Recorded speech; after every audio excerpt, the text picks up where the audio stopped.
Nandito po tayo ngayon at sasaksiyan natin ulit ang Adventures of Mask Rider and Ghost Rider pala. Yan po, nakikita nyo ang bagong suit ni Ghost Rider. Ang bagong suit niya po ay invisible suit.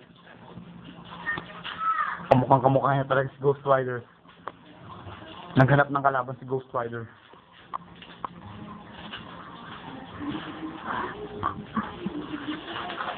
Yan po ang kanyang kinalaban.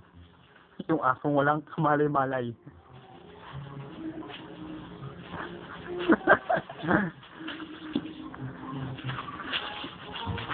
Pati po ang pusang natutulog lang ay kanyang kinalaban.